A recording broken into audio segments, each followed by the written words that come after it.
और आज मैं लेके आया हूं आपके लिए फ्यूचर की कुछ खबरें जो हम तक पहुंचाई है हमारे फ्यूचर के पत्रकार मित्रों ने। और जो पहली खबर निकलकर सामने आ रही है वो है 2029 से, जिसके अनुसार एक एपोप्सिस नाम का बहुत ही विशाल सा एस्टेरॉइड अर्थ के काफी करीब से गुजरने वाला है और इसकी 2.7% संभावना भी है कि वो पृथ्वी से टकराएगा और पृथ्वी पे मौजूद इंसानी सभ्यता के साथ सभी चीजों को खत्म कर देगा।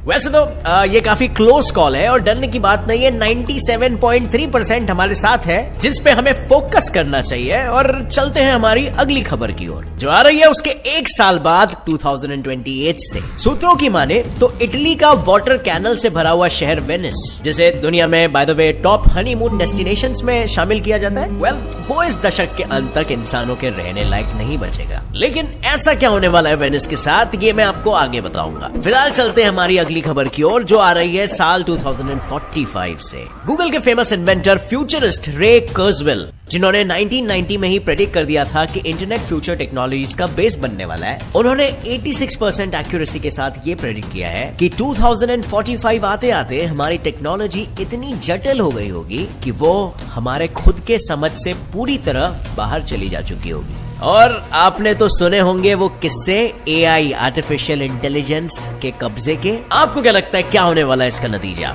इन सब के बारे में और भी कई सारे फ्यूचर न्यूज के बारे में आज के इस वीडियो में हम बात करने वाले हैं, जिसे बाय द वे मैं 3 सेक्शंस में डिवाइड कर रहा हूँ: स्पेस, क्लाइमेट चेंज और टेक्नोलॉजी। तो चलिए शुरू करते हैं इस वीडियो से, titled events that will happen before 2050। Space news.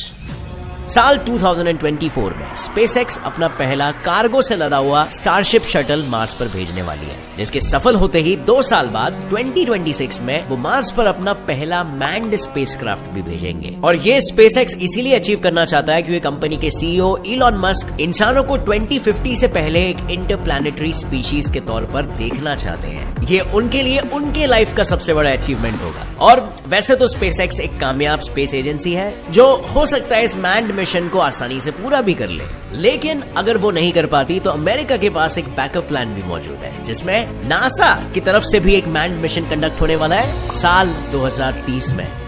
That by the end of the 2030s, we may be able to send mission with astronauts. खैर, पहले मार्स पर कोई भी पहुंचे वहां बस्ती बसाना इतना आसान नहीं होने वाला है, क्योंकि मार्स अर्थ से 6 मंथ्स की दूरी पे है और वहां पर ट्रेड करने के लिए या कुछ चीजें खरीदने के लिए हम फिजिकल करेंसीज का यूज नहीं कर पाएंगे। बट इलॉन मस्क के पास इसका एक बहुत ही अच्छा उपाय है। उनके अनुसार क्रिप्टो करेंसी फ्यूचर बनने वाली है जो ऑनलाइन ट्रांजैक्शन को सक्सेसफुल बनाएगी, सिक्योरिटी भी मेंटेन करेगी और हाँ, उसकी कीमत आज से और भी ज्यादा आगे बढ़ने वाली है। अब यही देख लो, रिसेंटली 14 अगस्त को मार्क क्यूबन, जो कि एक अमेरिकन बिलियनर है, उन्होंने अपने ट्वीट पर कहा डोज कॉइन स्ट्रॉन्गेस्ट करेंसी है, जिस पे अपने इलॉन भाई ने रिप्लाई किया कि यही तो वो कब से कहते आ रहे हैं। ऊपर से इलॉन मस्क ने तो ये भी कहा कि वो डोज कॉइन के एक सिस्टम पे वर्क कर रहे हैं ताकि वो ट्रांजैक्शंस को और भी ज्यादा एफिशिएंट बना सके। अब फ्रेंड्स, आप ही सोचो, इलॉन मस्क जिस पे वर्क कर रहा है उसकी डिमांड कितनी हाई होने वाली है आगे चल के, और मार्स पर क्रिप्टो करेंसीज यूज होंगी, इसके भी चांसेस काफी हाई।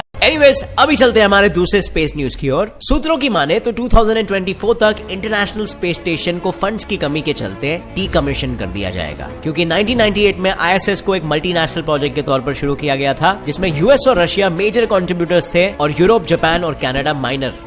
अब क्योंकि यूएस ने अपनी दुश्मनी के चलते रशिया पर कई सारे सैंक्शंस लगा दिए हैं, रशिया फिलहाल एक फाइनेंशियल क्राइसिस में है और इसीलिए ISS को मेंटेन करने के लिए और उसकी रेगुलर सर्विसिंग करने में काफी सारा खर्च आ रहा है, उसे मेजरली यूएस को ही उठाना पड़ रहा है। और ये खर्चा इतना ज्यादा है कि पिछले 20 सालों में यूएसए अकेले ने ISS पर अराउंड $100 बिलियन खर्च कर दिया है और इसीलिए इस बढ़ते खर्चे को कंट्रोल करने के लिए यूएसए ISS को 2024 में डीकमीशन करने वाला है। लेकिन हाल ही में हुए एक इंटरव्यू के दौरान नासा के ISS प्रोग्राम मैनेजर जोएल मोंटेल्बनो ने यह भी कहा कि ISS की डीकमीशनिंग हो सकता है 2028 तक डिले हो जाए, पर यह 100% फिक्स नहीं है कि डिले होगा या नहीं। सो अब चलते हैं हमारी तीसरी स्पेस न्यूज की तरफ, जो है ऑर्बिटल असेंबली कॉर्पोरेशन के बारे में। दुनिया की सबसे बड़ी space construction company orbital assembly corporation ने एक इंटरव्यू के दौरान यह दावा किया कि वो साल 2026 तक एक व्हील के शेप का स्पेस होटल शुरू करने वाला है। Also on tonight's show, there's a hotel in space. जो एक समय पर 260 गेस्ट को होल्ड कर पाएगा ऊपर स्पेस में। वॉयेजर स्टेशन नाम के स्पेस होटल में वो सारी सुविधाएं दी जाएंगी जो किसी भी नॉर्मल होटल में हो, जैसे कि एक गवर्नमेंट रेस्टोरेंट, एंटरटेनमेंट सेंटर और एक जिम। उसी इंटरव्यू के दौरान ऑर्बिटल असेंबली कॉर्पोरेशन के सीईओ मिस्टर जॉन ब्लिंकाउ ने इस चीज का भी खुलासा किया कि उनके इस प्रोजेक्ट के अंतर्गत पहले एक छोटा 40 मीटर डायमीटर वाला प्रोटोटाइप बनाया जाएगा ताकि उनके semi automatic robotic construction technology को टेस्ट किया जा सके और फिर उसके सक्सेसफुल होने के बाद एक्चुअल में स्पेस होटल को बनाया जाएगा, जिसके अंदर रहने लायक 11,600 स्क्वायर फीट जितनी बड़ी जगह होगी। इस स्पेस होटल का कंस्ट्रक्शन डिफरेंट पार्ट्स में किया जाएगा, जिसमें 2 से 3 साल लग जाएंगे। अब ये तो हमें आगे ही पता चलेगा कि ये कब बनता है और कैसे बनता है। लेकिन हम बढ़ सकते हैं हमारी अगली स्पेस न्यूज की ओर, जो है एक पृथ्वी की तरफ बढ़ते हुए विशाल एस्टेरॉइड की। नासा ने 2004 में एक आईफिल टावर जितने लंबे मूंगफली के शेप के एस्टेरॉइड को डिटेक्ट किया था, जो सूरज के अराउंड अपने ऑर्बिट के दौरान पृथ्वी से काफी नजदीक होकर गुजरता था।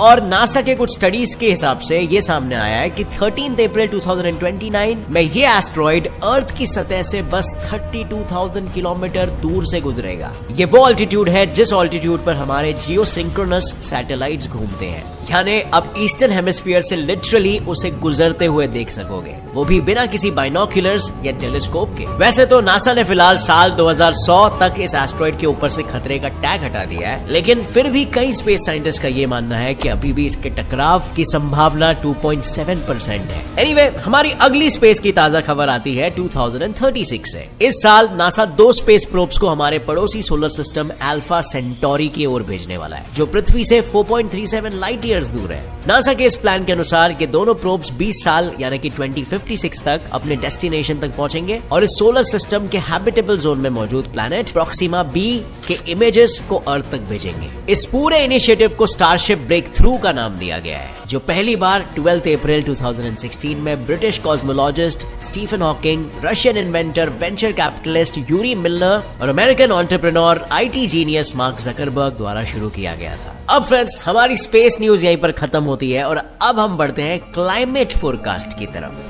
बहुत इंपॉर्टेंट है कि हमें पता हो कि आगे क्या क्लाइमेट होने वाला है और कहीं हमारी शामत तो नहीं आने वाली है ग्लोबल वार्मिंग के चलते। सबसे पहली क्लाइमेट चेंज से जुड़ी हुई खबर 2037 से आती है। नासा के global climate change observation department ने यह प्रेडिक्ट किया है कि हमारे नॉर्थ पोल पर मौजूद आर्कटिक आइस 2037 तक पूरी तरह से पिघल जाएगी। आर्कटिक सी हमेशा से इस चिंता का विषय बना रहा है और इसीलिए क्लाइमेट चेंज डिपार्टमेंट इसे 1979 से ट्रैक करते आ रहा है। उनके स्टडी के अनुसार आर्कटिक आइस हर दशक तकरीबन 13.1% से घट रही है और अगर ऐसे ही चलता रहा तो उनका ये दावा है कि 2037 के समर में नॉर्थ पोल पर कोई बर्फ नहीं होगी। चाइना जैसी कंट्री को शायद इससे यूरोप के साथ ट्रेड करने के लिए एक नया सी रूट मिल जाएगा, पर इस पिघली हुई बर्फ से कई कंट्रीज को परेशानी होने वाली है। मिसाल के तौर पे इटली का सबसे खूबसूरत शहर वेनिस पानी का स्तर बढ़ने की वजह से 2028 से इंसानों के रहने लायक नहीं बचेगा। इस दुर्घटना को रोकने के लिए कई यूरोपियन कंट्रीज जैसे कि फ्रांस और नॉर्वे 2030 तक पेट्रोल डीजल को बैन करने की सोच रही है, पर फिर भी ये देखना होगा कि ये सब स्टेप्स क्या आने वाली आफत को रोक पाएंगे या नहीं। आपको क्या लगता है फ्रेंड्स? अपना ओपिनियन नीचे कमेंट सेक्शन में ठोकना। अब हम बढ़ते हैं हमारे फ्यूचर के टेक्नोलॉजिकल प्रेडिक्शंस की ओर। टेक्नोलॉजी में कितनी एडवांसमेंट आएगी, क्योंकि हम फ्यूचर की बात करें और उसमें टेक्नोलॉजी का जिक्र ना हो तो ये सुनने में थोड़ा सा अटपटा लगेगा, राइट? गूगल के फेमस इन्वेंटर फ्यूचरिस्ट रे कर्जवेल ने यह दावा किया है कि 2045 तक रोबोट्स इंसानों पर राज करने लगेंगे और इस घटना को उन्होंने नाम दिया है टेक्नोलॉजिकल सिंगुलैरिटी, जिसका मतलब है कि 2045 आते आते इंसान और रोबोट्स की जगह सिर्फ रोबोट्स ही सिंगल सबसे इंटेलिजेंट एंटिटी होंगे। यानी ये उस समय को दर्शाता है जब टेक्नोलॉजी इतनी ज्यादा जटिल हो जाएगी कि इंसान उसे ना समझ पाएंगे और ना ही कंट्रोल कर पाएंगे, और हमारा कंट्रोल अगर छूट गया तो बिल्कुल हो सकता है कि रोबोट्स हम पर ही राज करने लग जाए।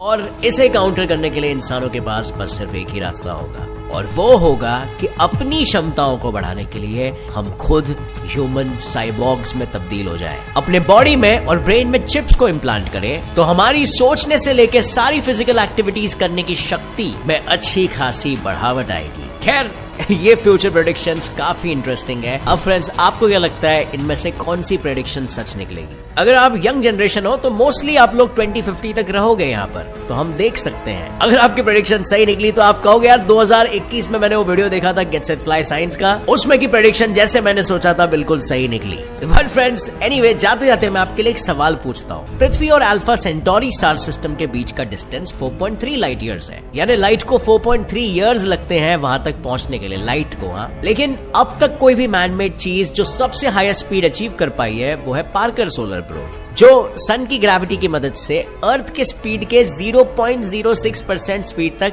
एक्सेलरेट कर पाया है। तो इस स्पीड से अगर हम अल्फा सेंटोरी जाने की कोशिश करें तो क्या लगता है कितने साल में पहुंचेंगे? लिखिए अपना जवाब नीचे कमेंट सेक्शन में। और हाँ, अगर वीडियो से कुछ भी नया सीखने मिला तो एक लाइक